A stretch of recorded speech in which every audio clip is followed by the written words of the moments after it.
কীর্তন শুনে যদি আপনার কৃষ্ণের প্রতি ভালোবাসা জন্ম না নেয়, তাহলে কীর্তন শুনতে আসার কোনো লাভ দরকার নেই। আপনি কীর্তন শুনলেন 1 বছর, যেমন মানুষ ছিলেন তেমন মানুষ রয়ে গেলেন, আপনার মধ্যে কোনো পরিবর্তন নাই, তাহলে কীর্তনের কোনো প্রভাব আপনার মনের মধ্যে পড়েনি। কিন্তু 1 বছর কীর্তন শোনার পর যদি আপনার মানসিকতার পরিবর্তন হয়, কিরকম পরিবর্তন? এই যে রাজবলহাটের সামনে একটা বড় মিষ্টির দোকান আছে না, ওই ফল দোকানের পাশে গুলো একটা বড় মিষ্টির দোকান। যখন আপনি কীর্তন শুনতেন না, ওই মিষ্টির দোকানে গিয়ে ওই ভালো মিষ্টিটার দিকে তাকিয়ে আপনার মনে হতো, কি সুন্দর মিষ্টি, গপ করে খেয়ে নিতে পারলেই ভালো হতো। এটা কীর্তন শোনার আগের মনোভাব। কিন্তু কারোর পাল্লায় পড়ে, আপনি সৎসঙ্গে পড়ে আপনি কারোর দ্বারাই কীর্তন শুনেছেন, শোনার পর ওই মিষ্টির দোকানে গিয়ে ওই মিষ্টিটার দিকে তাকিয়ে আপনার মনে হচ্ছে, আহা গো, মিষ্টিটা কি সুন্দর গো, এই মিষ্টিটা কিনে নিয়ে গিয়ে যদি গোবিন্দের চরণে ভোগ নিবেদন করে আর যদি প্রসাদটা পেতাম আমার বড় আনন্দ হতো। এই হলো পরিবর্তন। আগে মিষ্টি দেখলে মনে হতো খেলেই ভালো হয়, আর এখন মিষ্টি দেখলে মনে হচ্ছে যাই খাই না কেন গোবিন্দকে দিয়ে খাবো। এইটাই কীর্তনের পরিবর্তন। এইটা যদি আপনার মনের মধ্যে আসে, তাহলে জানবেন যে কীর্তন শোনাটা সার্থক হয়েছে। আর যদি না আসে, তাহলে এখনো হয়নি, এখনো শুনতে হবে, এখনো শোনা অনেক বাকি রয়েছে। হ্যাঁ, তাই ভগবানকে পাওয়ার একমাত্র রাস্তা হচ্ছে ভালোবাসা। ভালোবাসা ছাড়া ভগবান আসবেন না। ভালোবাসা না থাকলে আপনি যতই ধনবান হন, যতই বিত্তবান হন, যতই আপনার পয়সা থাক, যতই আপনি সোনা দিয়ে মুড়িয়ে দিন, যতই আপনি শ্বেত পাথরের মন্দির গড়িয়ে দিন, যতই আপনি হিরে জহরত দিয়ে মুড়িয়ে দিন, জীবনে ভগবান আপনার কাছে আসবে না। যে ভগবান বিশ্ব ব্রহ্মাণ্ড সৃষ্টি করেছে, সূর্য চন্দ্র গ্রহ নক্ষত্র তারা, সে তোমার এই সামান্য সোনার জন্য বসে আছে নাকি? বসে আছে সোনার জন্য না, তিনি বসে আছেন ভক্তের কাছ থেকে শুধুমাত্র একটু বুক ভরা ভালোবাসা পাবেন বলে। এই ভালোবাসাটা যদি দিতে পারো, বাস আর কিচ্ছু লাগবে না, কিচ্ছু লাগবে না। ভালোবাসা পেলেই তিনি সকল ছেড়ে ছুটে আসবেন আমার এই হৃদয়ের মধ্যে। মায়েরা, হৃদয়ের মধ্যে তাকিয়ে দেখুন ভগবান কোথায় আছে। হৃদয়ের মধ্যেই বসে আছে ভগবান। জঙ্গলে নেই, বনে নেই, মন্দিরে নেই, মসজিদে নেই, গির্জায় নেই, কোথাও নেই, ভগবান আপনার মনের মধ্যে রয়েছে। গীতার কথা গীতা বলে দিয়েছে, ঈশ্বর সর্বভূতানাং হৃদ্যেষুর্জেন তিষ্ঠতি মায়ারূঢ়ানি যন্ত্ররূঢ়ানি সর্বভূতানি মায়া। গীতার কথা। গীতা বলছে যে কৃষ্ণ, আমি কোথায় থাকি জানো অর্জুন? আমি কোথাও থাকি না, আমি প্রত্যেকটি ভক্তদের হৃদয়ের মধ্যে থাকি। তাই হৃদয়ের মধ্যে তাকিয়ে দেখুন।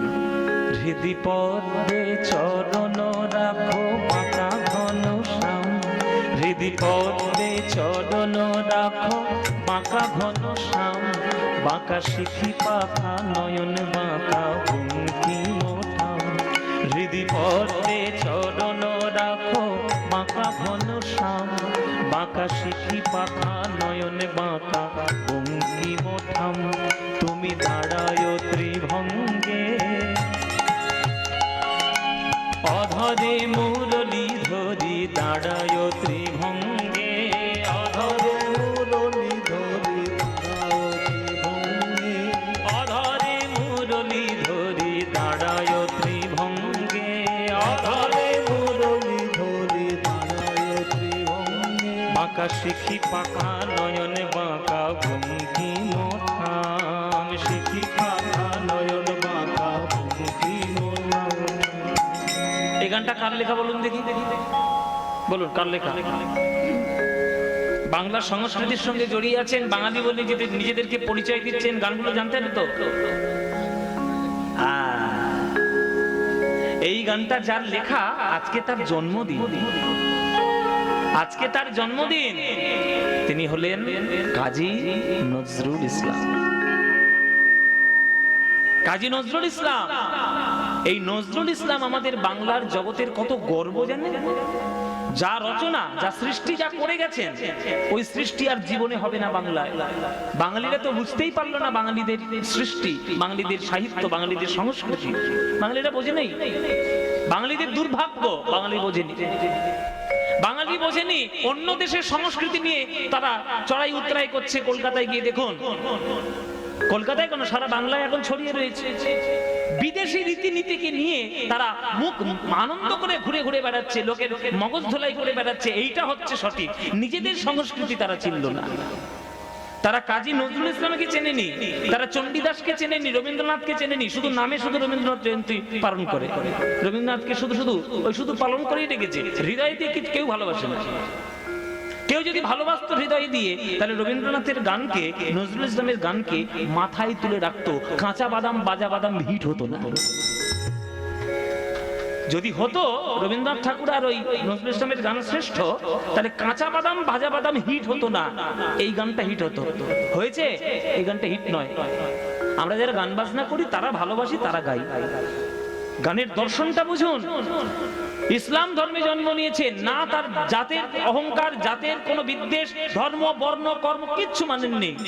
হৃদয় দিয়ে ভগবানকে ভালোবেসেছে, ভালোবেসে যে গানটা গেয়ে দিয়েছে, যে লিখে দিয়েছে, শ্রেষ্ঠ গান হয়ে গেছে। এই গান আর কখনো হবে না। নজরুল ইসলাম কি বলছে? হৃদি পদ্মে চরণ রাখো বাঁকা ঘনশ্যাম, বাঁকা শিখি পাখা নয়ন বাঁকা বঙ্কি মোটা। তুমি দাঁড়ায় ত্রিভঙ্গে, অধরে মুরলী ধরি দাঁড়ায় ত্রিভঙ্গে। এই ভক্তি কোথায়? রোজ রোজ তো যমুনার তীরে গিয়ে বৃন্দাবনের জঙ্গলের মধ্যে তোমার নুপুরটা বাজাও। জঙ্গলেও যেমন কাঁটা রয়েছে, পাথর রয়েছে, নোংরা রয়েছে, ধুলো রয়েছে, আমার মনটাও তো একটা জঙ্গল। আমার মনের মধ্যে কাম, ক্রোধ, লোভ, মোহ, মদ, মাৎসর্য, হিংসা, বিদ্বেষ, জাল, জুয়া, চুরি সব মনের মধ্যে ময়লা হয়ে রয়েছে, জঙ্গলে পরিপূর্ণ। তুমি একটু কৃপা করো না, আজকে বৃন্দাবনের জঙ্গলে না বাজিয়ে ওই নুপুরটা আমার হৃদয়ের জঙ্গলে একবার বাজাও, তাহলে আমার হৃদয়টা একটু ধন্য হোক। ওই চরণে জড়ায়ে পরানো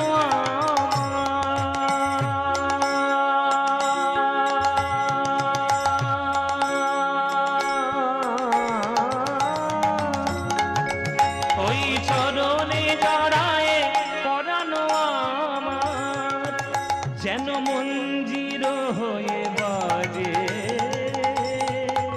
যেন মঞ্জির হয়ে বাজে, যেন মঞ্জির হয়ে বাজে, যেন মঞ্জির হয়ে বাজে।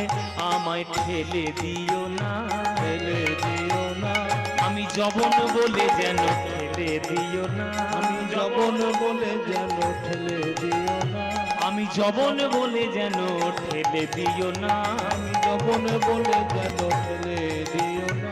আমি ওই চরণে শরণ নিলাম, যবন বলে ঠেলে দিও না, আমি ওই চরণে শরণ নিলাম, যবন বলে ঠেলে দিও না, আমি ওই চরণে শরণ নিলাম, আমি চির অপরাধী বলে ওই চরণে শরণ নিলাম, চির অপরাধী বলে চরণে শরণ নিলাম। আমার চরণ ছাড়া করুণা হে, ওই চরণে শরণ নিলাম, চরণ ছাড়া করুণা। মুখে হরি হরি হরি বলে ওই চরণে শরণ নিলাম, হরি হরি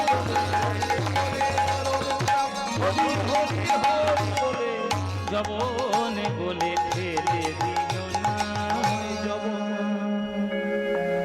যবন বলে যেন ঠেলে দিও না। এই অপূর্ব সৃষ্টি আপনি বাংলা ছাড়া কোথায় পাবেন?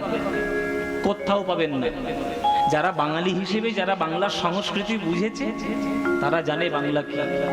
আর যারা বোঝেনি, ওই তারা টিভিতে গিয়ে বসে বসে নানান রকম যুক্তি তর্ক তৈরি করে, জীবনে পড়াশোনা করে না, আর কিচ্ছু বোঝে না, শুধু ওই বিদেশি সংস্কৃতি নিয়ে তারা পাগল হয়ে যাচ্ছে। এটাই ঠিক, ওইটাই ঠিক, সেটাই ঠিক, নিজেদের সংস্কৃতি কিচ্ছু চেনে না। নজরুল ইসলামকে চেনে না, কাজী নজরুল ইসলামকে চেনে না, রবীন্দ্রনাথকে চেনে না, বাংলা বৈষ্ণব পদাবলী তো চেনেই না, নামই শোনেনি ভালো করে, কখনো পড়েনি কখনো ভালো করে। আমরা সেই সংস্কৃতিতে বাস করি। আর আপনাদের ভাগ্য ভালো যে আপনারা গ্রামে বাস করেন। যে গ্রামে, প্রত্যেকটি গ্রামে গ্রামে কোনো আটচালা, কোনো মন্দির, কোনো বিগ্রহের সামনে এই রকম হরিনাম সংকীর্তনের আয়োজন হয়, যেখানে বাংলার সংস্কৃতিটা বজায় থাকে, আর সেই তুলসী তলায় মন্দিরে শঙ্খ বাজিয়ে রোজ সন্ধ্যায় দিয়ে বাংলার সংস্কৃতি আপনারা বজায় রেখেছেন। বাংলার গ্রাম বাংলার মেয়েরা, আপনারা ধন্য যে আপনারা গ্রাম বাংলায় বাস করছেন। গ্রামেই থাকুন, বেশি শহরে যাবেন না, গ্রামেই থাকুন, সংস্কৃতিগুলোকে ধরে রাখুন। একটা আম গাছের পরিচয় তার আমের জন্য। আম গাছে হঠাৎ করে যদি একটা নারকেল ঝোলে, তখন কি আম গাছকে বলবে?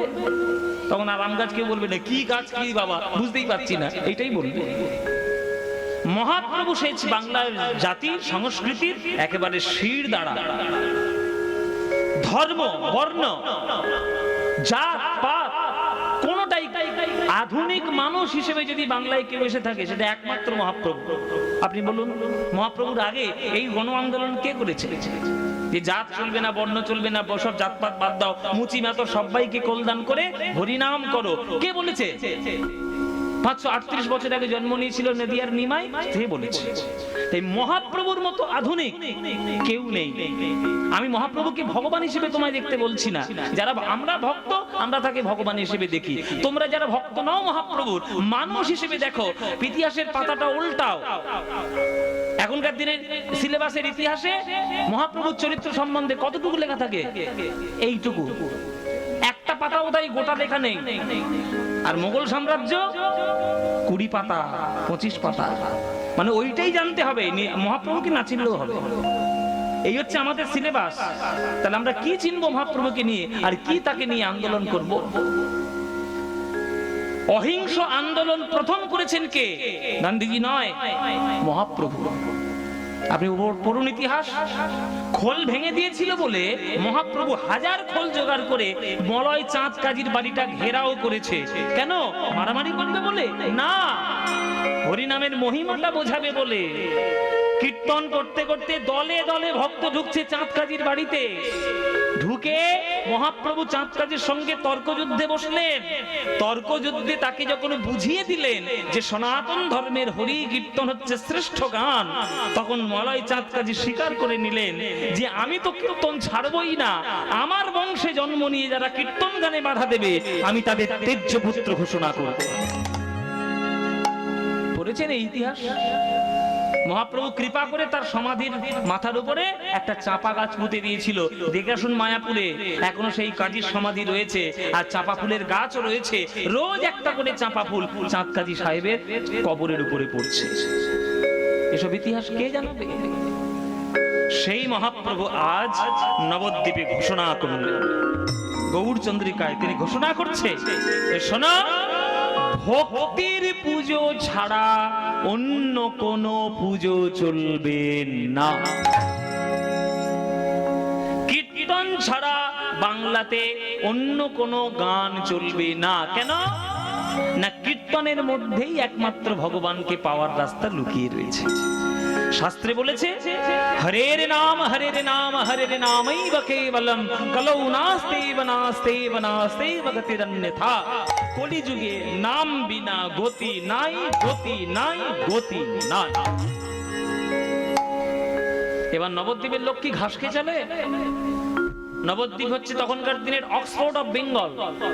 তখনকার দিনে সবাই নবদ্বীপে পড়াশোনা করতে যেত। এখন যেমন বাংলা ছেড়ে বাংলায় পড়াশোনা কিছু নাই, ওই জন্য অক্সফোর্ডে যায় পড়াশোনা করতে। অক্সফোর্ড যায়, মিশিগান যায়, হ্যাঁ, টরন্টো যায়, আমেরিকা যায়। আগেকার দিনে সারা বাংলার লোকের আসতো নবদ্বীপে পড়াশোনা করার জন্য, কেননা তখনকার দিনে নবদ্বীপ হচ্ছে শিক্ষা পীঠস্থান। সেখানে যারা বাস করে তারা কি ঘাস খেয়ে চলে? তারা নিমাইকে বলছে, ও নিমাই, এই কি সব কথা বলছো, আমাদেরকে কি শোনাচ্ছ? বেদ কর্ম বাদ দিয়ে, বেদ বেদান্ত বাদ দিয়ে তোমার এই হরি হরি করে নিয়ে থাকলে চলবে? তোমার কীর্তন শুনলে আমাদের কি লাভ হবে? হরিনাম করলে আমাদের কি লাভ হবে? আগে বুঝিয়ে দাও লাভটা। যদি বুঝতে পারি লাভ আছে তবেই কীর্তন করব, নইলে কীর্তন করব না। তখন মহাপ্রভু বলছে, শোন, সঠিক কীর্তন যদি একবার করতে পারিস, তাহলে একবার সঠিক কীর্তনের মধ্যে 16 আনা লাভ তোদের হয়ে যাবে। 16 আনা লাভ। 16 আনা মানে কি বাবা? 16 আনা মানে হচ্ছে গোটা। হ্যাঁ 16 আনা মানে গোটা। এখনকার দিনে ছেলেমেয়েরা 16 আনা জানে না, 4 আনা 5 আনা 5 পয়সা 6 পয়সা শুনেছে? এই ছেলেমেয়েরা সব শুনেছিস নাকি? জীবনে শুনিসনি? আমরা তখন 20 পয়সার 2টো করে ফুচকা খেতাম। আমার ছোটবেলায় 20 পয়সায় 2টো করে ফুচকা পেতাম। এখন তো 20 টাকায় 5টা ফুচকা দেয়।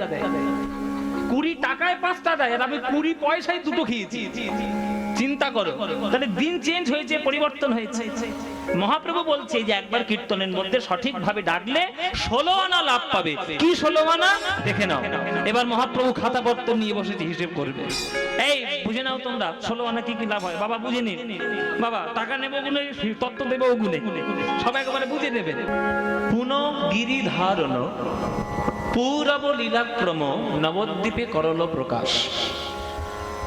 যে কোনো কৃষ্ণ লীলা বা যে কোনো লীলা গাওয়ার আগে গৌর চন্দ্রিকার অবতারণা করতে হবে। যদি গৌর চন্দ্রিকা না করে আপনি ডিরেক্ট লীলায় যান, তাহলে ঘোড়া ডিঙিয়ে ঘাস খাওয়া হবে। কৃষ্ণকে চিনেছেন কার জন্য? শাস্ত্র চিনেছেন কার জন্য? হরিনাম চিনেছেন কার জন্য? গৌর হরির জন্য। গৌর হরি যদি বাংলায় না আসতেন, মহাপ্রভু যদি জন্ম না নিতেন, তাহলে কিন্তু আমরা এই কীর্তন রত্ন আমরা কখনো পেতাম না। এই যে কোনো লীলার আগে গৌর চন্দ্রিকা মাস্ট গাইতেই হবে। আজকের গৌর চন্দ্রিকায় আমরা পরিষ্কার বুঝতে পারবো যে বৃন্দাবনে আমরা কি লীলা গাইতে চলেছি। বৃন্দাবনের কি লীলা হবে সেটা গৌর চন্দ্রিকাতে পরিষ্কার হবে। ওই জন্য গৌর চন্দ্রিকাটি মন দিয়ে শুনতে হবে। তাই আগে পদাবলীর মাধ্যমে, সুরের মাধ্যমে আমরা একটু দেখে নেব যে গৌরাঙ্গের ভাব কেমন। তারপরে আমরা বৃন্দাবনে গিয়ে বৃন্দাবনের লীলাটি দর্শন করব। দেখো দেখো অপরূপ গৌরাঙ্গ বিলাস, পুনঃ গিরিধারণ পূরব লীলাক্রম নবদ্বীপে করল প্রকাশ। নবদ্বীপে করল প্রকাশ। নবদ্বীপে করল প্রকাশ।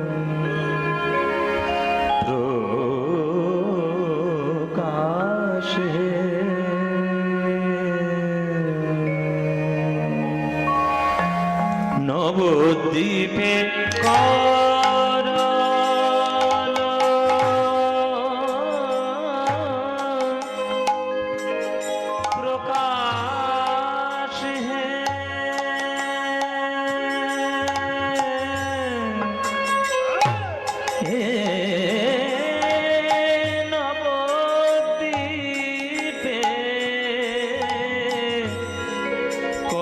করল প্রকাশ।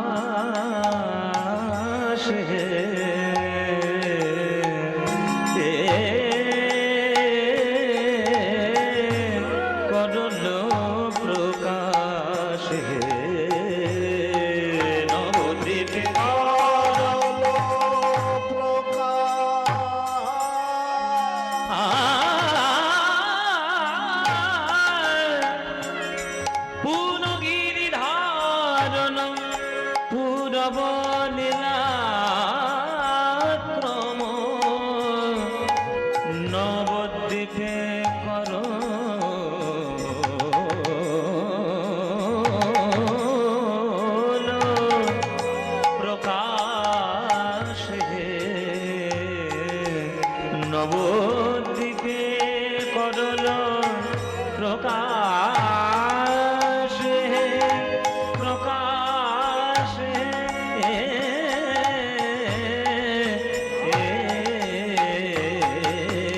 নবদ্বীপে করল প্রকাশ।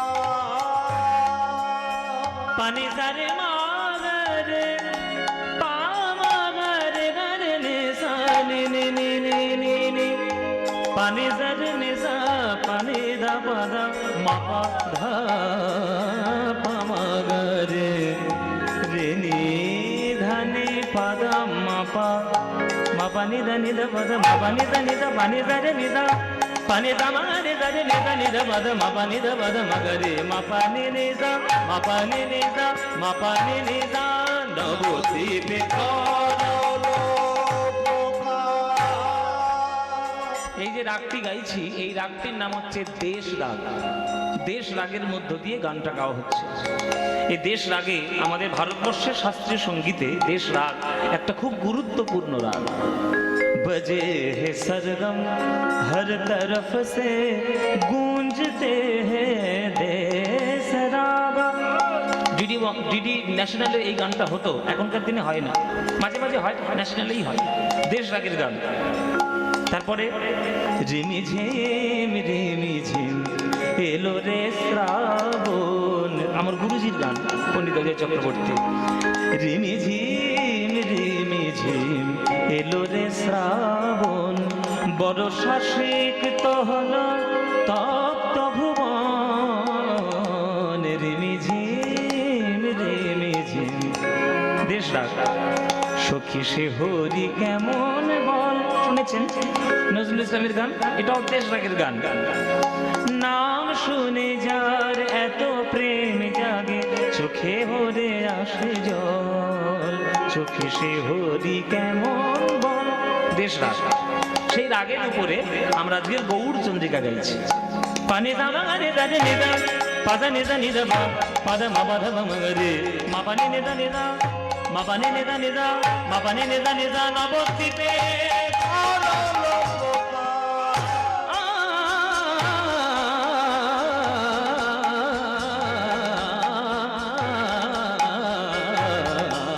নবদ্বীপে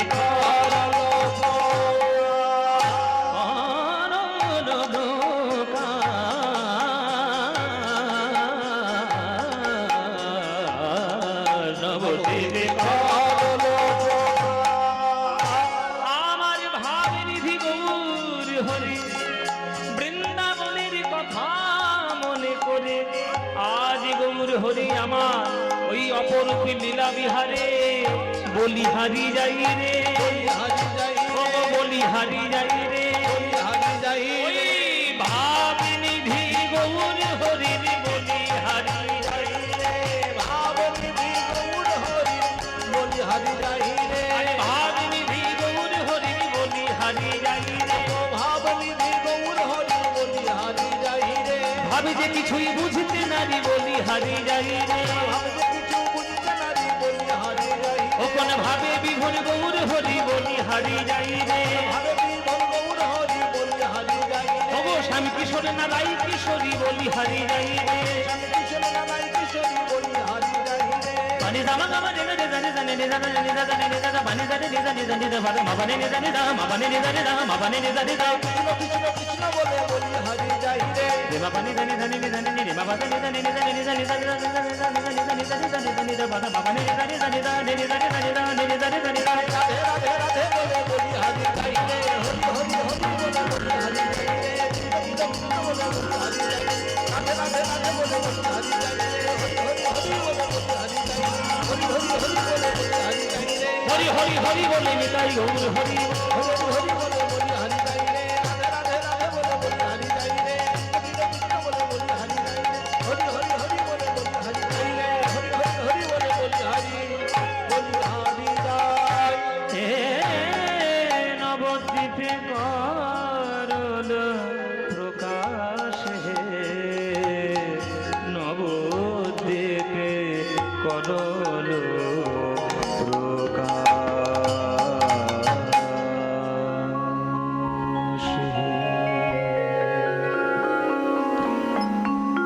चेतो दर्पण मार्जनं भव महा दावाग्नि निर्वापनम् श्रेयः कैरव चन्द्रिका वितरणं विद्यावधू जीवनम् आनन्दाम्बुधिवर्धनं प्रतिपदं पूर्णामृतस्वादनम् सर्वात्मस्नपनं परं विजयते श्रीकृष्ण संकीर्तन।